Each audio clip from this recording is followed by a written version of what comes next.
أعوذ بالله من الشيطان اللعين الرجيم بسم الله الرحمن الرحيم الحمد لله رب العالمين والصلاة والسلام على سید الانبیاء والمرسلین وختم النبیین صلوات اللہم صلی علی محمد و سیدنا و نبینا و طبیب نفوسنا و شفیع ذنوبنا و حبیب قلوبنا مولانا ابو القاسم محمد صلوات اللہم صلی علی محمد قال اللہ تبارک و تعالی فی کتابہ المجید والفرقان الحمید بسم اللہ الرحمن الرحیم وما محمدا الا رسول قد خلت من قبلہ الرسول افا اماتا او قتلا انقلبتم او اعقابکم صلوات ہما صلی علی محمد. چوتھے پارے کا سورہ آل عمران، اس کی آیت نمبر 144 جس کی میں نے آپ کے سامنے تلاوت کی. ارشاد رب العزت ہو رہا ہے کہ محمد کچھ نہیں مگر اللہ کے رسول. اگر وہ مر جائیں یا قتل ہو جائیں تو کیا تم الٹے پیروں پلٹ جاؤ گے اپنے اسی دین کی طرف جس پر پہلے چلتے تھے. صلوات بھیجے محمد وآل محمد. ہما صلی علی محمد. اعقابکم کے معنی یہ ہوتے ہیں کہ جہاں پر آپ نے پیر رکھا آگے پنجہ ہوتا ہے اور پیچھے ایڑی ہوتی ہے، لیکن جب الٹے پیروں پلٹا جاتا ہے تو جہاں پنجہ ہوتا ہے وہاں ایڑی آ جاتی ہے، اور جہاں ایڑی ہوتی ہے وہاں پنجہ ہو جاتا ہے. جس راستے سے چلتے ہوئے آئے تھے اسی راستے پر واپس پلٹ گئے. اور یہ آیت نازل کس وقت ہوئی؟ کیونکہ قرآن پاک کو جیسے جیسے ہم پڑھتے جاتے ہیں ویسے ویسے ہماری سمجھ میں ایک بات آتی جاتی ہے کہ خدا نے پورے آدم علیہ السلام سے لے کر خاتم النبیین تک کی ہر چیز کو فریز کیا ہے. قرآن میں اس طرح سے فریز کیا ہے کہ ہر چیز اپنے پورے معنی کے ساتھ قرآن میں قیامت تک موجود ہے. آپ تاریخ کو بدل دیں، آپ حدیثیں بدل ڈالیں، اپنی مرضی کی حدیثیں بیان کریں، اپنے مرضی کے معنی بیان کریں، لیکن ٹیکسٹ پروردگار دو عالم نے محفوظ رکھا. یہ آیت کس وقت نازل ہوئی؟ آپ کو معلوم ہے کہ ایک جنگ ہوئی تھی جس کا نام تھا جنگ احد. یہ جنگ ایک ایسی جنگ تھی جس میں کفر اپنی ساری طاقتوں کو لے کر آیا تھا، اور جب کفر اپنی ساری طاقتوں کو لے کر آیا تھا تو ان کا مقصد صرف 3 لوگ تھے. 3 لوگوں کو قتل کرنے کا مقصد لے کر آئے تھے. پہلے حبیب خدا، دوسرے علی مرتضیٰ، اور تیسرے حضرت امیر حمزہ. ان 3 لوگوں کو قتل کرنے کے ارادے سے پورا بنی امیہ آیا تھا. اور نہ صرف بنی امیہ کے مرد آئے تھے بلکہ عورتیں بھی آئی تھیں جو اپنے ہاتھوں میں سرما لے کر آئی تھیں، چوڑیاں لے کر آئی تھیں، دوپٹے لے کر آئی تھیں، اور جو گانے گا رہی تھیں پیچھے کہ اگر واپس پلٹو گے تو ہم تمہارا ساتھ چھوڑ دیں گے جب تک تم ان 3 کو قتل نہیں کرو گے. اور اس جنگ میں کیا ہوا تھا کہ حبیب خدا نے ایک درے پر 50 صحابی کھڑے کیے تھے. انہیں کہا تھا یہاں سے ہٹنا نہیں، چاہے ہم جیتیں یا ہاریں، یہاں تک کہ اگر تم ہمارے جسموں کو پرندوں کو کھاتے ہوئے بھی دیکھو تب بھی اپنے مقام سے ہٹنا نہیں ہے. تو جس وقت اللہ کے نبی نے انہیں بار بار یہ نصیحت کی کہ اپنے مقام سے ہٹنا نہیں ہے، جب تک میں نہ کہہ دوں تو اس وقت تک تم یہاں سے نہیں ہٹنا. لیکن یا علی یا علی یا علی یا علی یا علی یا علی یا علی مدد حق ہے در. اللہم صلی علی محمد وآل محمد وجل اللہ اکبر اللہ اکبر یا رسول اللہ یا علی یا علی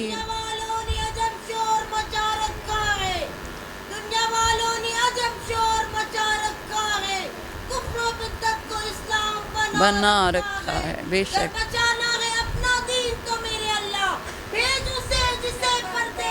چھپا رکھا ہے صلوات تظہر الجل الجل الجل الجل الجل الجل الجل الجل الجل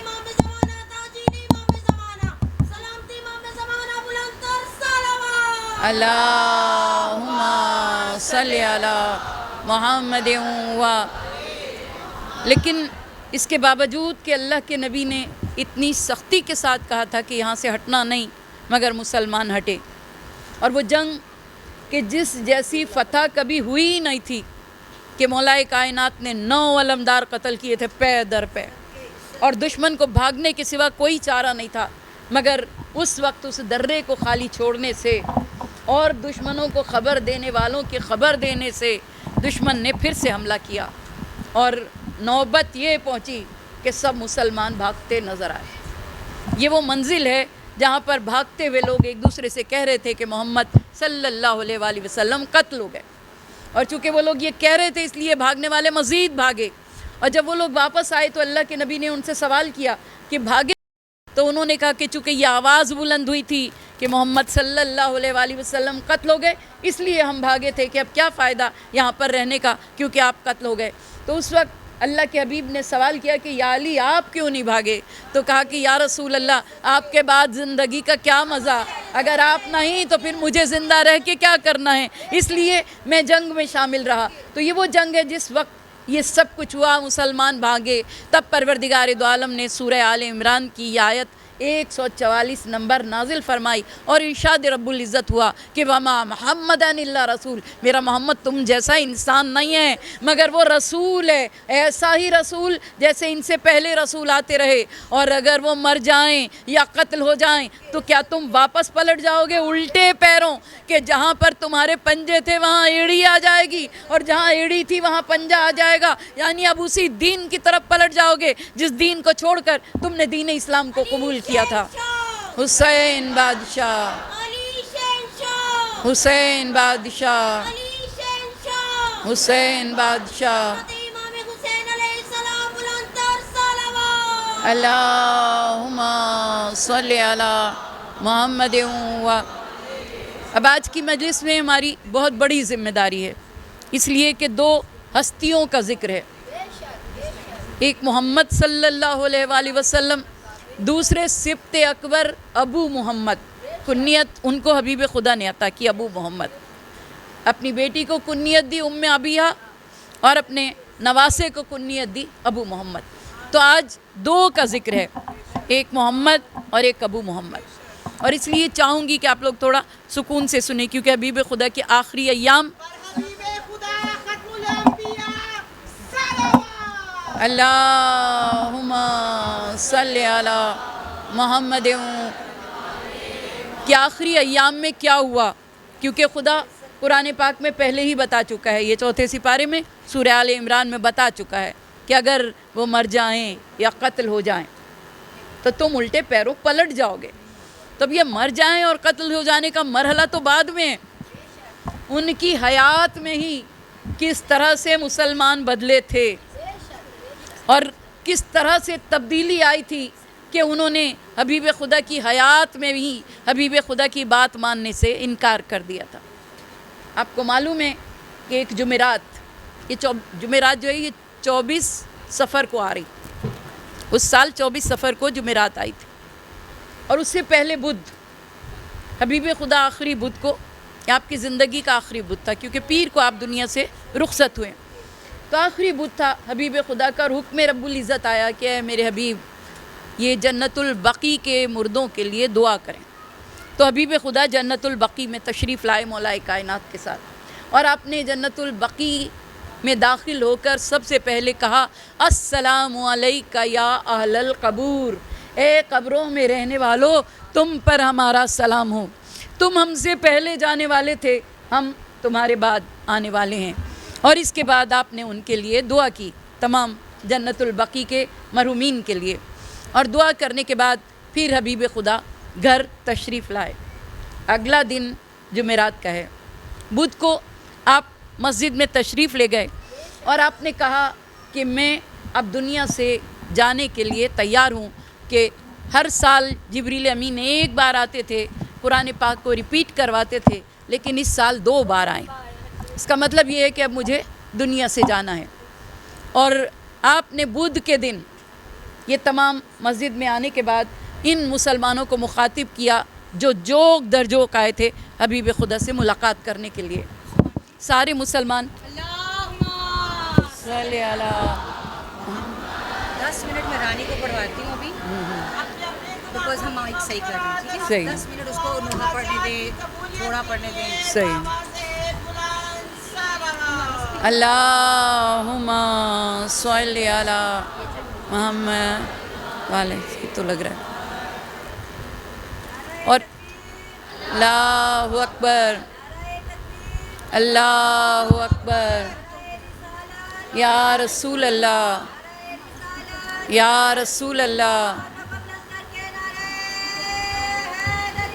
یا علی یا علی یا علی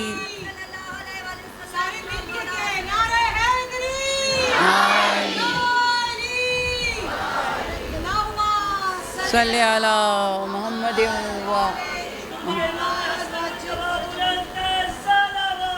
اللہم صلی علی محمد وآل محمد۔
صلوات بر محمد وآل محمد صلوات اللہم صلی علی محمد۔ تو میں یہ عرض کر رہی تھی کہ حبیب خدا مسجد میں تشریف لائے اور اپنے اصحاب کو مخاطب کر کے آپ نے ارشاد فرمایا کہ اب میں دنیا سے رخت سفر باندھ رہا ہوں، اگر کسی کا کوئی قرض مجھے ادا کرنا ہو یا کسی کی کوئی چیز میرے ذمے ہو تو مجھے بتائی جائے اور دنیا میں ہی اس کا عوض مجھ سے لے لیا جائے۔ جب آپ نے یہ فرمایا تو پورے اہل مسجد رونے لگے۔ آپ نے دوبارہ سے اپنی بات کو دہرایا، آوازیں مزید بلند ہوئی، تیسری بار پھر دہرایا، آوازیں مزید بلند ہوئی، اور ایسے میں ایک شخص کھڑا ہوا۔ اس شخص نے کھڑے ہو کر کہا کہ یا رسول اللہ، آپ کے ہاتھ میں ایک بار تازیانہ تھا اور آپ نے اپنے ناقے کو مارنا چاہا، لیکن وہ تازیانہ میرے جسم پر لگا۔ حبیب خدا نے پوچھا کہ اس تازیانے کا نام کیا تھا، کیونکہ آپ کی ہر چیز کا نام تھا، آپ کے تازیانے کا، آپ کے پیالے کا، آپ کی 3 ٹوپیاں تھیں ان کا، آپ کے خچروں کا، آپ نے گھوڑوں کا، آپ کے اونٹوں کا، ہر چیز کا نام تھا۔ تو آپ نے پوچھا کہ اس تازیانے کا نام کیا تھا؟ اس نے کہا کہ حبیب خدا، آپ نے جو تازیانہ لے رکھا تھا اس کا نام تھا ممشوق۔ تو آپ نے حکم دیا، بلال جاؤ میری بیٹی سے میرا تازیانہ ممشوق لے کر آؤ۔ چنانچہ بلال حبشی گئے، دروازے پر آواز دی، شہزادی سے کہا کہ بی بی صلوات بھیجے محمد، ہما صلی علی محمد والے۔ نعرہ تکبیر، اللہ اکبر، نعرہ تکبیر، اللہ اکبر، نعرہ رسالت، یا رسول اللہ، نعرہ رسالت، یا رسول اللہ، نعرہ حیدری، یا علی، حیدری، یا علی، حیدری، یا علی، شودی قائم آل محمد بلند تر صلوات۔ سلام اللہم صلی علی محمد۔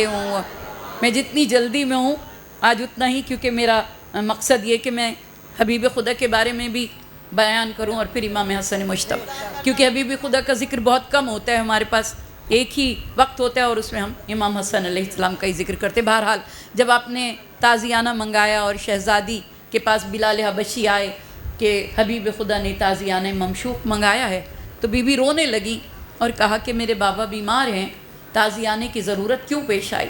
تو بلال نے کہا کہ شہزادی، ایک شخص نے دعویٰ کیا ہے کہ آپ کا تازیانہ میری پشت پہ لگا تھا، تو حبیب خدا نے تازیانہ منگایا ہے۔ بی بی نے تازیانہ بھی دیا، ساتھ اپنے 2 بچے بھی کیے۔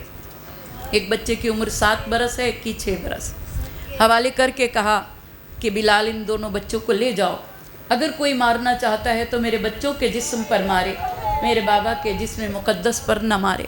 بلال روتے ہوئے 2 شہزادوں کو لے کر مسجد میں آئے، تازیانہ حبیب خدا کے حوالے کیا اور آپ نے اس شخص کو بلایا۔ اس شخص کا نام تھا سوادہ ابن قیس۔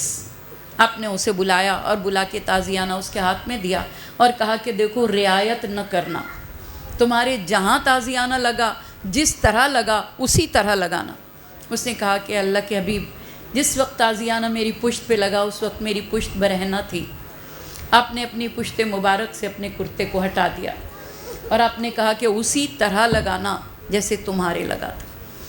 اور پوری مسجد رو رہی تھی، شہزادی کونین بھی گریہ اوزاری فرما رہی تھیں، 2 شہزادے بھی گریہ اوزاری فرما رہے تھے، اور وہ شخص تازیانہ لیے حبیب خدا کے قریب آیا اور اس نے آپ کی پشت کے بوسے لینا شروع کیے، روتا جا رہا تھا اور بوسے لیتا جا رہا تھا اور کہتا جا رہا تھا کہ اللہ کے حبیب، آپ نے تو کبھی جانور کے بھی تازیانہ نہیں مارا، تو میرے کیسے لگا ہوگا، لیکن میں آپ کی مہر نبوت کے بوسے لینا چاہتا تھا، اس لیے میں نے یہ کیا۔ اور حبیب خدا خود بھی جانتے تھے کہ کبھی کسی کے تازیانہ میرے ہاتھ سے نہیں لگا، لیکن اگر تمہارا دعویٰ ہے تو اس دعوے کو اللہ کے نبی نے سچ کرنے کے لیے کہہ دیا کہ تم اس دعوے کو سچ کرو۔ اور پھر اس کے بعد حبیب خدا گھر تشریف لائے۔ اگلا دن جمعرات کا تھا۔ یہ وہ دن ہے جب صبح ہی نماز فجر کی اذان ہوئی۔ بلال حبشی اذان دینے کے بعد دروازے حبیب خدا پر آتے تھے اور حبیب خدا کے دروازے پر آواز دیتے تھے کہ یا رسول اللہ اذان ہو گئی۔ لیکن یہ وہ رات ہے کہ حبیب خدا اس وقت عالم خدا میں خدا سے ہم کلام ہیں کہ دروازے پر دستک ہوئی، آپ کی آنکھیں بند ہیں۔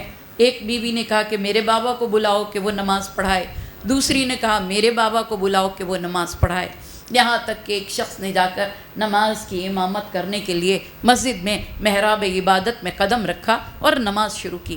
ادھر نماز شروع کی، ادھر حبیب خدا نے آنکھیں کھولی اور آنکھیں کھولنے کے بعد کہا کہ یا علی، مجھے مسجد لے چلو. ایک ہاتھ مولا کائنات کے کندھے پر رکھا, ایک حضرت عبداللہ ابن عباس کے کندھے پر رکھا, اور آپ مسجد تشریف لائے, اور آپ انہیں ہٹا کر خود آگے کھڑے ہو گئے. گو کہ وہ رکوع تک پہنچ گئے تھے, لیکن حبیب خدا نے پھر شروع سے نماز شروع کی اور آپ نے نماز تمام کی. جب آپ نماز تمام کر چکے تو آپ نے ان تمام لوگوں کو مخاطب کیا, اور مخاطب کرنے کے بعد کہا کہ انی تارکن فیکم الثقلین, میں تمہارے درمیان دو بھاری چیزیں چھوڑ کر جا رہا ہوں, کتاب اللہ و اطرتی اہل بیتی. اطرت کہتے ہیں اولاد کو, اہل بیت کہتے ہیں جو بھی گھر میں آ گیا, لیکن اطرت فقط ٹکڑوں کو کہا جاتا ہے, اطرت فقط اولاد کو کہا جاتا ہے, ذریت فقط اولاد کو کہا جاتا ہے. تو میں اپنی ذریت, اپنی اطرت, اپنی اہل بیت تمہارے درمیان چھوڑ کر جا رہا ہوں. اور اس کے بعد حبیب خدا گھر تشریف لے آئے. جب آپ گھر تشریف لے آئے تو اب یہ سارے صحابی آپ کی عیادت کے لیے آپ کے گھر آ گئے.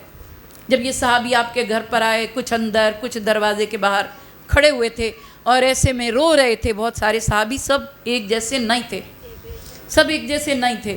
کچھ ایسے تھے جو محبت تو بہت کرتے تھے لیکن انہیں بولنا نہیں آتا تھا.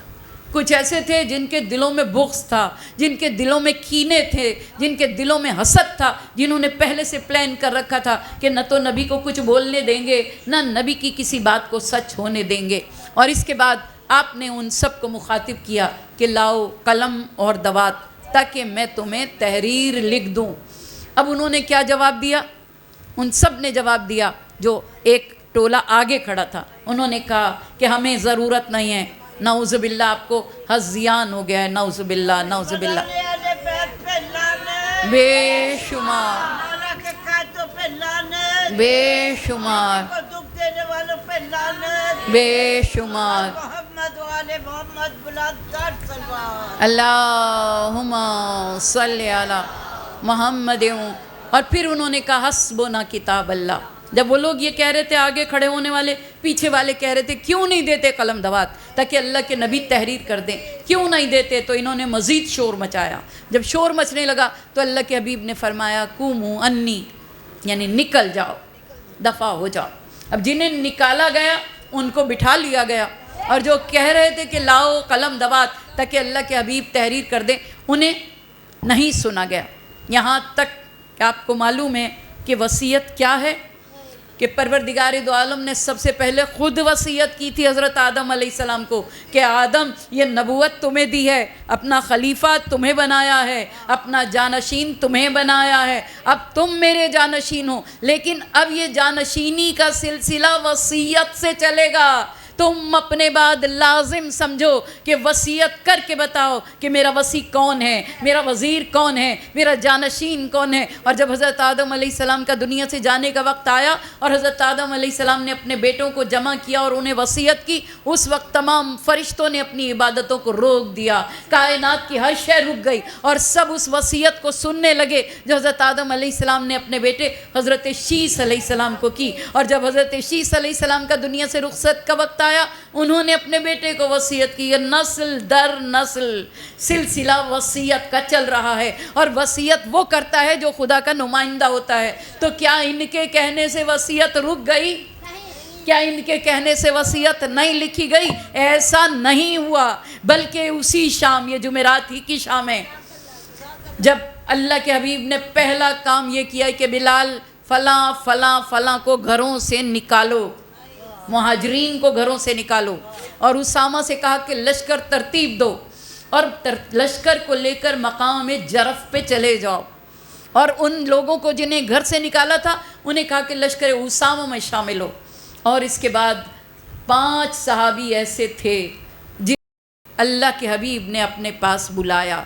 ان میں سلمان فارسی ہیں, ابو ذر غفاری ہیں, حضرت مقداد ہیں, حضرت عمار یاسر ہیں, اور حضرت حذیفہ یمان ہیں. انہیں کہا کہ تم رک جاؤ. جب وہ رک گئے رات کے وقت تو اب جبریل امین, میکائیل علیہ السلام, اسرافیل علیہ السلام, آسمان کے فرشتے نازل ہوئے, اور ان فرشتوں نے حبیب خدا سے کہا کہ اللہ کے نبی پروردگار دو عالم نے یہ سر بمہر وصیت بھیجی ہے جس پر خدا نے سونے کی کے قلم سے مہر ثبت کی ہے کہ یہ وصیت اپنے وصی کو بتا دیں، اپنے وصی کو سمجھا دیں، انہیں جنہیں اس وصیت کو سنبھالنا ہے انہیں بتا دیں۔ چنانچہ اللہ کے نبی نے سب کو نکال دیا۔ یہ 5 صحابی ہیں، مولائے کائنات ہیں، شہزادی کونین ہیں، حسنین گرامی ہیں، اور اللہ کے حبیب نے اب وہ وصیت کھولی اور کہا یا علی اس وصیت کو پڑھیے۔ اس وصیت میں لکھا تھا کہ نبی کے بعد نبی کا وصی علی ہے، علی کی ذمہ داری ہے کہ اس قرآن کی حفاظت کرے، علی کی ذمہ داری ہے کہ اس قرآن کی حفاظت میں جو تکلیف آئے اسے برداشت کرے۔ یا علی تکلیف اتنی ہوگی کہ آپ کے گھر پر یلغار ہوگی، یا علی تکلیف اتنی بڑی ہوگی کہ آپ کا دروازہ گرایا جائے گا، یا علی تکلیف اتنی بڑی ہوگی کہ شہزادی گر جائیں گی زمین پر، ان کا پہلو شکستہ ہو جائے گا، محسن شہید ہو جائے گا، لیکن آپ کو تلوار نہیں اٹھانی، آپ کو صبر کرنا ہے۔ مولائے کائنات نے اپنے حصے کی وصیت پڑھی، گر گئے مولائے کائنات، آنکھوں سے آنسو جاری ہو گئے۔ اللہ کے حبیب نے کہا کہ یا علی وصیت پروردگار دو عالم ہے، اس وصیت پر عمل کرنا ہوگا۔ کہا کہ اے اللہ کے حبیب اس وصیت پر عمل کرنے کے لیے تیار ہوں، لیکن بہت مشکل وصیت ہے۔ پھر اس کے بعد امام حسن کو مخاطب کیا، بیٹا حسن اس کے بعد تمہاری امامت کا دور ہوگا۔ حسن تمہارے سامنے تمہارے بابا کو گالیاں دی جائیں گی، تم خود اپنی والدہ کے ساتھ دروازے تک جاؤ گے جب ظالم دروازے کو گرائے گا، صبر کرنا ہوگا۔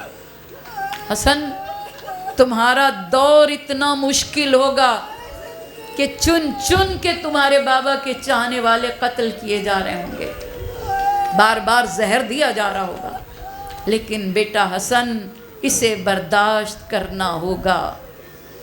گھر کے اندر جاسوس ہوں گے جو تمہاری پل پل کی خبر دیں گے۔ امام حسن مجتبیٰ نے اس وصیت پر اپنے دستخط فرمائے، اور اب حسین ابن علی کے لیے وصیت، اے حسین اب تمہارا امتحان ان سب سے اوپر ہوگا، لیکن تم اپنے امتحان سے ان سب کو نکال دو گے جو منافق ہوں گے، جو جھوٹے ہوں گے، جو دھوکہ دینے والے ہوں گے، جو جاسوس ہوں گے، مگر تم قیامت تک کے لیے حق کو الگ کر دو گے اور باطل کو الگ کر دو گے۔ حسین اس کے لیے لاشا روندا جائے گا، بازاروں میں بیٹیاں جائیں گی، درباروں میں بہنیں جائیں گی، انگلیاں اٹھا اٹھا کر ان کی سمت اشارے کیے جائیں گے۔ حسین یہ سب برداشت کرنا ہوگا۔ اور اس کے بعد امام حسین علیہ السلام نے دستخط فرمائے اور اب شہزادی کو مخاطب کیا، حبیب خدا نے، کہ فاطمہ زہرا تمہارا امتحان یہ ہوگا کہ جو میرے بعد کی زندگی ہوگی وہ فقط آنسوؤں سے عبارت ہوگی، تمہیں میری امت کے لوگ چین نہیں لینے دیں گے، تمہیں بار بار تکلیفیں دیں گے، تمہیں اذیتیں دیں گے، تم سے تمہاری جائیداد کو چھینا جائے گا، میراث کو چھینا جائے گا، دربار میں طلب کیا جائے گا، تمہارے گواہوں کو رد کیا جائے گا، تمہارے دروازے پر آگ لائی جائے گی، آگ لگائی جائے گی، دروازہ گرایا جائے گا، اور فاطمہ زہرا پہلو شکستہ ہوگا، اور ایک بیٹا دنیا میں آنے سے پہلے دنیا سے رخصت ہو جائے گا۔ اور عزاداران امام یہ جب وصیت پڑھی جا رہی تھی اور تمام فرشتے ان وصیتوں کو سن رہے تھے تو ان 5 صحابیوں نے بھی ان وصیتوں پر دستخط کیے۔ یہ وہ ہیں جن کی خاطر خدا نے دنیا تخلیق کی، جن کے وسیلے سے خدا اپنی نعمتوں کو تقسیم کرتا ہے، جن کے وسیلے سے خدا رزق کو تقسیم کرتا ہے۔ یہ وہ صحابی ہیں جو گواہ ہیں اس وصیت کے، جس وصیت کو خدا نے زمین پر بھیجا، فرشتے لے کر آئے، حبیب خدا نے دستخط کیے، مولائے کائنات نے دستخط کیے، شہزادی کونین نے دستخط کیے، امام حسن مجتبیٰ حسین شہید کربلا نے دستخط کیے، اور یہ جمعرات کی رات تمام ہوئی۔ مگر یہی وہ رات ہے جس رات حبیب خدا نے آنکھ کھولی، اور آنکھ کھولنے کے بعد کہا کہ فتنہ مدینے میں داخل ہو گیا۔ یہ وہ لوگ تھے جنہیں نکالا تھا مدینے سے، مقام جرف پہ جانے کے لیے اسامہ کے لشکر میں شامل ہونے کے لیے یہ لوگ مدینے میں داخل ہو گئے. صبح بلایا گیا انہیں, پوچھا گیا کہ تمہیں تو لشکر میں بھیجا گیا تھا, کیوں واپس آئے؟ تو انہوں نے جواب دیا کہ ہم اس لیے واپس آئے کہ آپ کی طبیعت خراب ہے. ہم دوسروں سے نہیں پوچھیں, ہم خود جا کے دیکھیں کہ آپ کا مزاج کیسا ہے. اور پھر اس کے بعد سازشیں مزید رنگ لانے لگیں, گھر کے اندر ہی سازشیں ہونے لگیں. کہا جاتا ہے کہ ایک خاص خاتون کا حجرہ تھا, ایسا نہیں تھا. یہ حجرہ حبیب خدا کا اپنا ذاتی حجرہ تھا, جس حجرے میں حبیب خدا آخر وقت میں قیام پذیر تھے. یہ حجرہ ایسا تھا کہ اس کا ایک دروازہ باہر کھلتا تھا اور ایک دروازہ مسجد میں کھلتا تھا. یہ حجرہ اس مقام پر تھا جہاں پر ریاض الجنہ ہے, یعنی ریاض الجنہ کے بالکل ساتھ حبیب خدا کا یہ حجرہ تھا جس میں آپ قیام پذیر تھے. مولا کائنات شہزادی کونین ایک لمحے کے لیے بھی آپ سے جدا نہیں ہوئے, یہاں تک کہ آپ جانتے ہیں جمعرات کے دن یہ سب کچھ ہوا. اگلا دن جمعے کا تھا. حبیب خدا نے جمعے کے دن صبح جو لوگ آپ کی عیادت کے لیے آئے تھے انہیں لے کر شہزادی کونین کے دروازے پر آ کر دستک دی. برابر کا حجرہ شہزادی کا تھا. دروازے پر دستک دے کر آپ نے آیہ تطہیر پڑھی, اور آیہ تطہیر پڑھنے کے بعد کہا کہ اے میرے اصحاب, اے مسلمانوں, جانتے ہو یہ وہ دروازہ ہے جسے خدا نے تمام دروازوں میں سب سے افضل بنایا. یہ وہ گھر ہے جس گھر کو پروردگار دو عالم نے انبیاء کے گھروں سے بلند رکھا. اس دروازے پر فرشتے اترتے ہیں, اس دروازے پر خدا کا آخری نبی آ کر درود و سلام پڑھتا ہے. دیکھو اس گھر کی حرمت سے خبردار, اس دروازے کی حرمت سے خبردار, یہ میری بیٹی فاطمہ زہرا کا دروازہ ہے. اور پھر رضاداران امام جمعے کا دن گزرا. ہفتے کے دن, اتوار کے دن حبیب خدا عالم غش کی کیفیت میں رہے. لیکن اس میں مسلسل کوشش یہی ہے کہ اللہ کے نبی کو ایذا دی جائے, تکلیف دی جائے. اور ایسے میں اتوار کی رات آ گئی. یہ رات حبیب خدا کی زندگی کی آخری رات ہے. مولا کائنات فرماتے ہیں کہ آپ کا سر مبارک میری آغوش میں تھا, اور تکلیف کی وجہ سے آپ کا سر مبارک بار بار لرز رہا تھا. یہ وہ دن ہیں جن میں جبریل امین دن میں 5 بار حاضر ہوتے تھے اور آ کر کہتے تھے کہ اے حبیب خدا, خدا نے پوچھا ہے کہ آپ کا مزاج کیسا ہے. حالانکہ خدا آپ کی طبیعت سے واقف ہے, آپ کے مزاج سے آپ سے زیادہ واقف ہے, لیکن اس نے بھیجا ہے کہ جاؤ میرے حبیب کی عیادت کرو. بس یہ آخری تکلیف ہے, اس کے بعد آپ کو کوئی تکلیف نہیں ہوگی. تو بار بار جبریل امین آ رہے ہیں اور حکم رب العزت آیا ہے کہ اے میرے حبیب بس اب اپنی وصیتیں مکمل کریں. وصیتیں مکمل کیا کرنی ہیں؟ میں نے عرض کیا کہ حبیب خدا کے ذاتی استعمال کی جو چیزیں تھیں ان تمام چیزوں کے نام تھے, اور ان میں سب سے پہلی چیز جو آپ کے ذاتی استعمال کی تھی وہ آپ کا وہ پتھر تھا جو آپ اپنے شکم مبارک پر باندھتے تھے. اکثر بھوکے رہتے تھے, کئی دن بھوکے گزر جاتے تھے. کچھ کھانے کے لیے آیا تو مسلمانوں کو تقسیم کر دیا, اصحاب صفا کو دے دیا, اور آپ اپنے شکم مبارک پر پتھر باندھ کے رکھتے تھے. سب سے پہلے وہ پتھر مولا کائنات کے حوالے کیا. پھر آپ نے اپنی زرا ذات الفصول, 2 امامے تھے, ایک کا نام تھا صحاب, وہ امامہ مولا کائنات کے حوالے کیا. دوسرا امامہ مولا کائنات کے حوالے کیا. اپنے دونوں خچر آپ کے حوالے کیے, آپ کے دونوں گھوڑے آپ کے حوالے کیے, اپنے دونوں اونٹ مولا کائنات کے حوالے کیے, اور ان تمام چیزوں کو, اپنا وہ کرتا جو معراج پر پہن کر گئے تھے وہ مولا کائنات کے حوالے کیا, اور اپنا امامہ مولا کائنات کے حوالے کرنے کے بعد کہا کہ یا علی ان چیزوں کو لے جاؤ اور اپنے گھر میں رکھاؤ. مولا کہتے ہیں کہ جب میں اٹھا تو حضرت عباس ابن عبد المطلب آپ کے سرانے بیٹھ گئے اور آپ کے سر مبارک کو اپنے زانوں پہ رکھ لیا. میں ان چیزوں کو اپنے گھر رکھ کے جب واپس آیا تو اللہ کے حبیب نے کہا کہ تم میں سے کون ہے, کیونکہ بنی ہاشم کے لوگ سب جمع تھے. آپ نے فرمایا کہ تم میں سے کون ہے جو میرے بعد میرے وعدوں کو پورا کرے, جس کسی سے میں نے قرض لیا ہے اس قرض کو ادا کرے, جس کسی کو میں نے کچھ دینا تھا اور وعدہ کیا تھا اسے ادا کرے. کون ہے آپ میں سے؟ چچا آپ ہیں. تو عباس ابن مطلب عبد المطلب چپ رہے, پھر کہا, پھر خاموش رہے. پھر آپ نے فرمایا کہ چچا آپ وعدہ کیوں نہیں کر رہے؟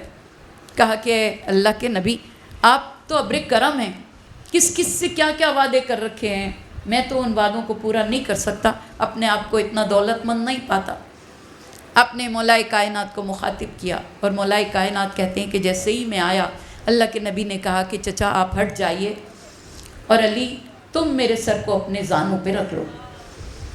چچا نے کہا کہ یا رسول اللہ آپ بزرگ کو ہٹا رہے ہیں اور جوان کو بٹھا رہے ہیں۔ آپ نے پھر کہا کہ چچا اٹھ جائیے، میرا سر علی کے زانوں پر رکھ دیں۔ پھر انہوں نے یہی کہا، جب تیسری بار انہوں نے یہ جواب دیا تو اللہ کے حبیب نے کہا کہ چچا مجھے ناراض نہ کریں، اس لیے کہ میری ناراضگی سے خدا ناراض ہوتا ہے، آپ اٹھ جائیں اور اس مقام پر علی ابن ابی طالب کو بٹھا دیں۔ وہ اٹھ گئے، مولائے کائنات تشریف فرما ہوئے اور مولا نے کہا کہ اللہ کے حبیب جو جو وعدے آپ نے کیے ہیں میں ان تمام وعدوں کو پورا کروں گا، جس کسی سے قرض لیا ہے اس قرض کو میں ادا کروں گا۔ اور حبیب خدا نے فرمایا کہ یا علی اپنے کان کو میرے ہونٹوں کے قریب لے آؤ۔ میری شہزادی فرماتی ہیں کہ مولائے کائنات نے اپنے کان حبیب خدا کے قریب کیے، بہت دیر تک حبیب خدا مولائے کائنات سے گفتگو کرتے رہے اور پھر اس کے بعد آپ نے مجھے قریب بلایا۔ شہزادی فرماتی ہیں کہ ایسے میں کہا کہ میرے بچے کہاں ہیں؟ دونوں بچے دور کھڑے رو رہے تھے۔ جب کہا میرے بچے کہاں ہیں، دونوں آگے بڑھے، آگے بڑھ کر حبیب خدا سے لپٹ گئے۔ شہزادی بابا کے گلے سے لپٹی تھی، دونوں شہزادے حبیب خدا کے زانوں سے لپٹے تھے، قدموں میں بیٹھے تھے اور حبیب خدا بار بار اپنی بیٹی کو مخاطب کر کے کہہ رہے تھے کہ فاطمہ زہرا میں دیکھ رہا ہوں کہ میری قبر پر آئی ہو، زخمی حالت میں آئی ہو، سر پر میرا کرتا رکھا ہے اور پکار پکار کے کہہ رہی ہو کہ بابا آپ کے بعد مجھ پر اتنی مصیبتیں پڑی کہ اگر روز روشن پہ پڑتی تو شب سیاہ کی طرح تاریک ہو جاتا۔ پھر ایک بار کہا میرا حسین کہاں؟ کہا بابا حسین ابن علی آپ کے قدموں سے لپٹے۔ ایک بار حبیب خدا نے اسی حالت میں حسین ابن علی کو اپنے قدموں سے اٹھا کے اپنے سینے پہ لٹا لیا۔ کہا حسین تمہاری جگہ قدموں میں نہیں ہے، تمہاری جگہ میرے سینے پر ہے۔ سینے پر لٹا کے بوسے لیے اور کہا حسین میں دیکھ رہا ہوں کہ تمہارا سر تشت طلا میں یزید کے دربار میں پیش کیا جا رہا ہے۔ اور یہ کہہ کر ایک بار اللہ کے نبی نے مولائے کائنات کو مخاطب کیا کہ یا علی ابھی ابھی جبریل امین آنے والے ہیں۔ اور ایسے میں جبریل امین تشریف لائے۔ پیر کی صبح نمودار ہو گئی ہے، جبریل امین تشریف لائے ہیں اور اپنے ساتھ کافور جنت لے کر آئے ہیں۔ وہ کافور جنت حبیب خدا کے حوالے کیا۔ حبیب خدا نے اس کافور کو 4 حصوں میں منقسم کیا۔ ایک حصہ مولائے کائنات کو دیا، ایک شہزادی کونین کو دیا، ایک حسن مجتبیٰ کو دیا۔ میری شہزادی نے کہا کہ بابا حسین کا حصہ؟ کہا بیٹا تمہارے حسین کو خاک کربلا حنوط کرے گی اور حنوط کرنے کے بعد ہمیشہ ہمیشہ کے لیے خاک شفا بن جائے گی۔ حسین کو اس کافور کی ضرورت نہیں۔ اور لکھا ہے کہ اس کافور کی خوشبو ایسی تھی کہ پورا مدینہ مشک کی طرح مہکنے لگا۔ اور حبیب خدا نے اب مولائے کائنات سے وصیت کی کہ یا علی مجھے غسل خود دینا اور میرے غسل میں کسی اور کو شامل نہ کرنا۔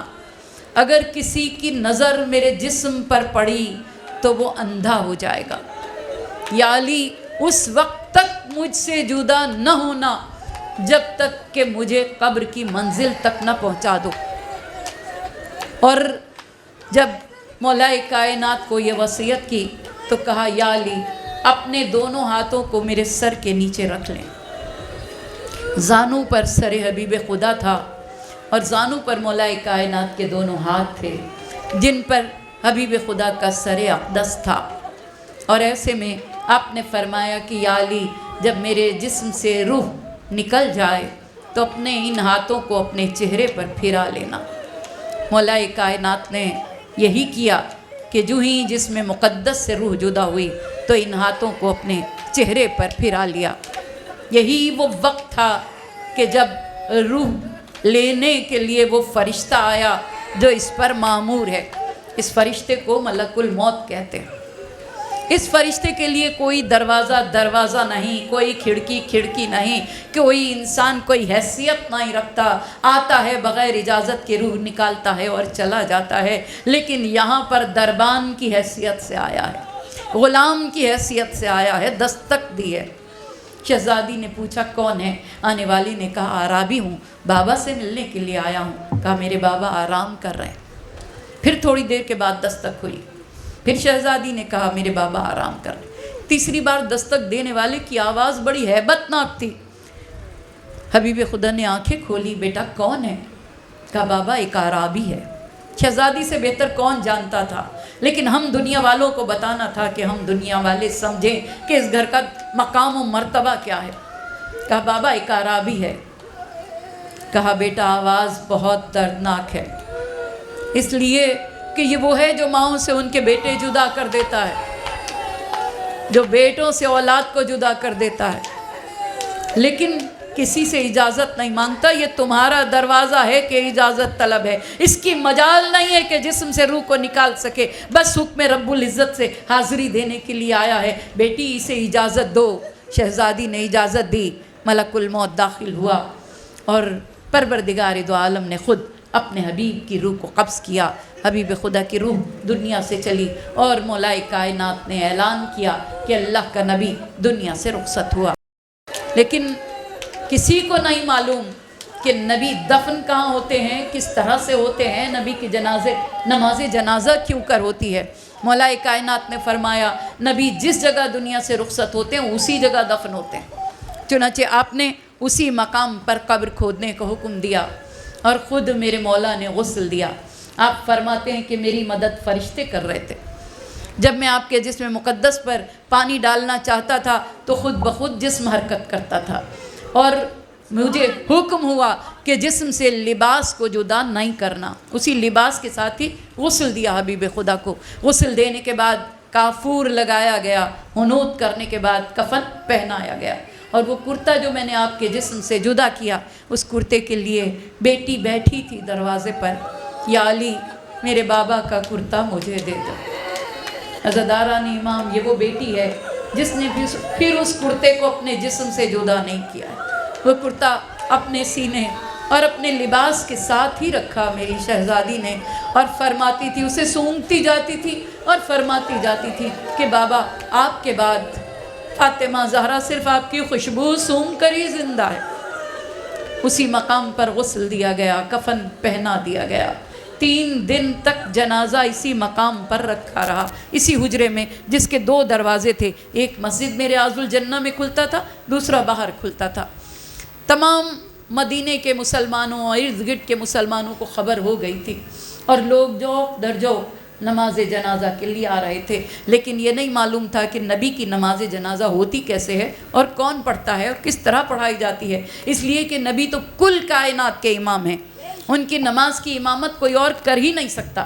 اس لیے مولا کائنات نے فرمایا سب سے پہلی نماز جنازہ خود مولا کائنات نے اور ان 4 ہستیوں نے پڑھی جو حبیب خدا کے جسم کا حصہ تھے۔ اور یہ نماز جنازہ کیسے پڑھی گئی کہ آپ نے فرمایا کہ قرآن پاک کی ایک آیت ایسی ہے جو نازل تو آپ کے عہد میں ہوئی لیکن ہے آپ کے بعد کے لیے، اور وہ آیت یہ ہے کہ ان اللہ و ملائکتہ یصلون علی النبی یا ایھا الذین آمنوا صلوا علیہ وسلموا تسلیما۔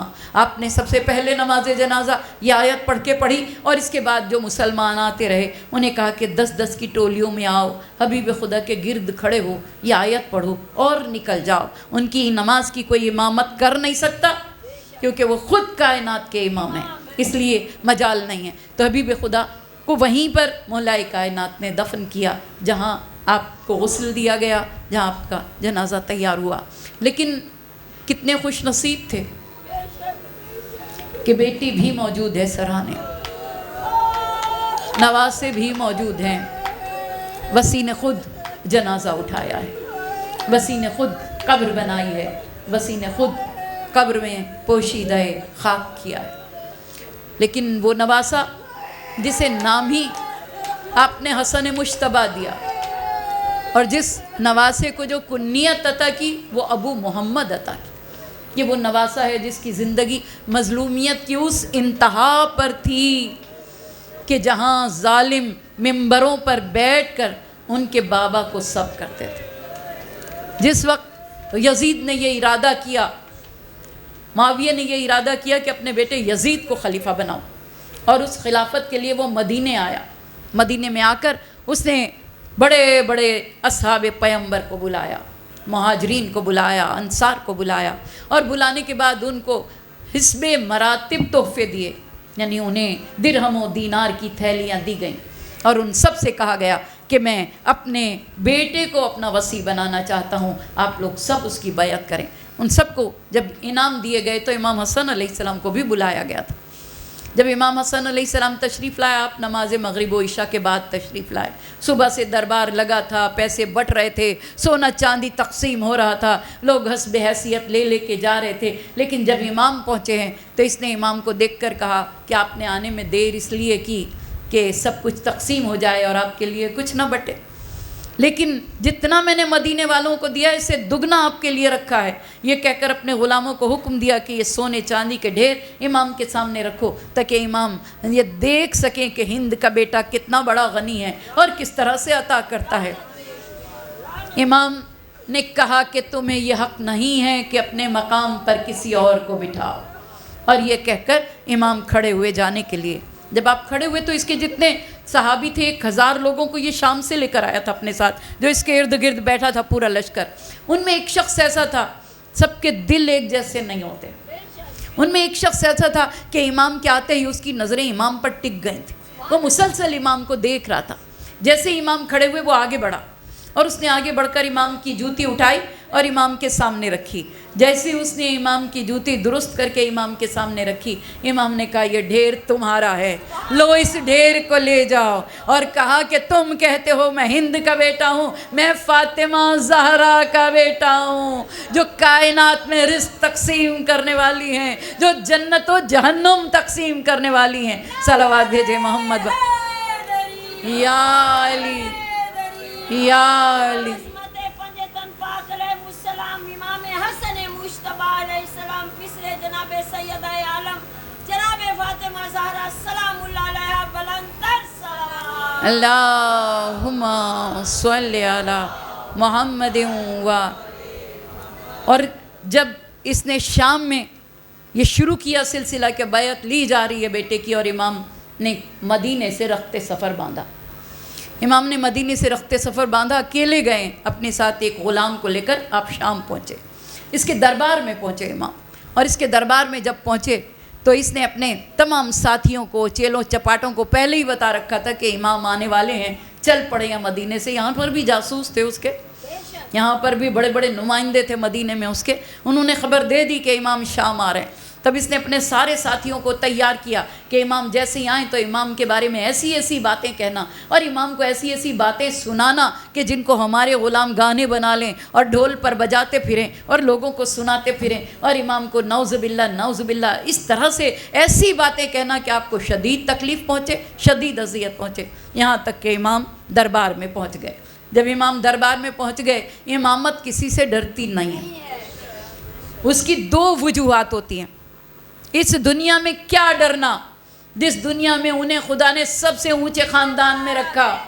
اس دنیا سے کیا ڈرنا جس دنیا میں خدا نے ان کا مرتبہ کتابوں میں بیان کیا، توریت میں بیان کیا، زبور میں بیان کیا، انجیل میں بیان کیا، قرآن میں بیان کیا کہ ان کے بارے میں آیتیں لے کر قرآن قیامت تک ان کے قصیدے پڑھتا رہے گا. تو ان دنیا والوں کی زبانوں سے امام نہیں ڈرتا.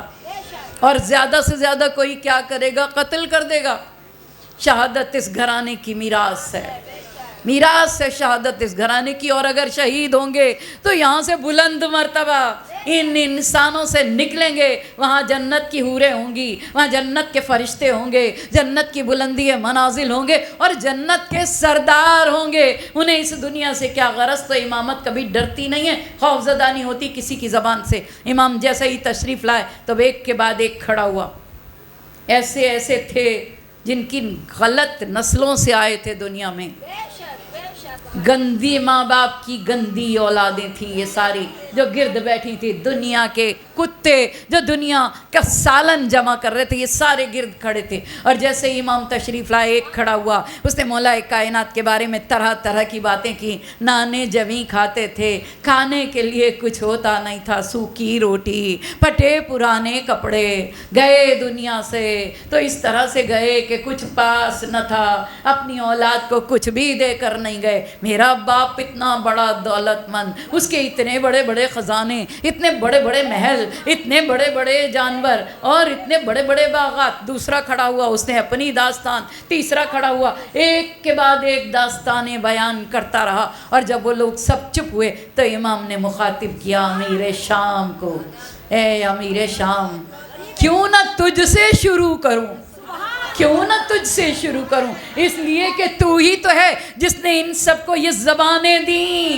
کہ اپنی زبانوں سے میرے خلاف جو مرضی کہیں. لیکن اے امیر شام، کیوں نہ تیرے بارے میں بتاؤں، اس سے مقابلہ کرنے کے لیے چلا جو طاہر خاندان سے ہے، جس کی نجابت کی گواہی قرآن نے یہ کہہ کے دی کہ انما یرید اللہ لیذھب عنکم الرجس اہل البیت ویطہرکم تطہیرا. اور تو وہ کہ جب پیدا ہوا تو دعوے دار آئے تھے، 5 دعوے داروں نے دعویٰ کیا تھا کہ میرا بیٹا ہے، مجھ سے مقابلہ کرنے کے لیے چلا.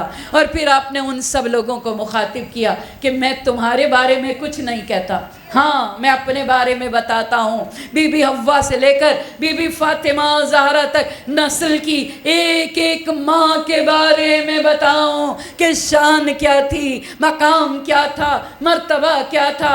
ہاں تم بلند آواز سے تو نہ بتاؤ، کان میں آ کر بتا دو کہ ماں کیا تھی، دادی کیا تھی، نانی کیا تھی. صلوات بھیجے محمد حسین بادشاہ، حسین بادشاہ، لبیک یا حسین، لبیک یا حسین، سلام یا زہرا، سلام یا زہرا، سلام یا مہدی، سلام یا مہدی. بر حبیب خدا آواز بلند صلوات. اللہم صلی علی محمد. اور انہی میں سے ایک شخص جو بہت زیادہ دولت کماتا تھا امیر شام سے، وہ آگے بڑھا. اس نے کہا کہ اے حسن مجتبیٰ، کیسی باتیں کر رہے ہیں، کیا خاندان ہے اور کیا گھرانہ ہے. نانے جویں کھاتے دیکھا، پھٹے پرانے لباس پہنتے دیکھا، اور اپنی شان یہاں بیان کر رہے ہیں. تو امام نے اس وقت اس کی طرف دیکھا اور دیکھنے کے بعد کہا کہ اے عورت، تو ان مردوں میں کیا کر رہی ہے. اور جیسے امام نے کہا نا کہ عورت تو ان مردوں میں کیا کہہ رہی ہے. امامت کسے کہتے ہیں؟ امامت اسے کہتے ہیں جس کا اختیار پوری کائنات پہ ہو. مرد کو کہہ دے اے عورت، اسی وقت داڑھی جڑ گئی، اسی وقت عورت میں تبدیل ہو گئی، اپنے آپ کو چھپا رہی ہے. اور جب چل رہی ہے تو امام نے کہا کہ گھر جائے گی تو تیری عورت مرد ہوگی، اور گھر جائے گی تو تجھے خلا وہ اولاد دے گا جو نہ مرد ہوگا نہ عورت ہوگی. تو اسے کہتے ہیں امام یا علی، یا علی، یا علی، یا علی. اللہم صلی علی محمد. تو امام اسے کہتے ہیں حسن مجتبیٰ سب سے قبا، جناب سید عالم کے بیٹے سیدہ شباب اہل الجنہ کی خدمت میں بلند ترین صلوات. اللہم صلی علی محمد والے. تو امام اسے کہتے ہیں جس کا اختیار پوری کائنات پہ ہو، اور اتنا اختیار ہو کہ رنگوں کو دیوار پر دیکھ کر، قالین پر بکھرا دیکھ کر کہہ دیں کہ اے شیر باہر آ جا، اسے کھا جا. تو شیر قالین میں سے نکلتا ہے، رنگ شکل اختیار کرتے ہیں، شیر بن کے آ جاتا ہے، مامون کے سرانے کھڑا ہو جاتا ہے، حکم تو دے اسے کھا لیں. یہ ہے امامت.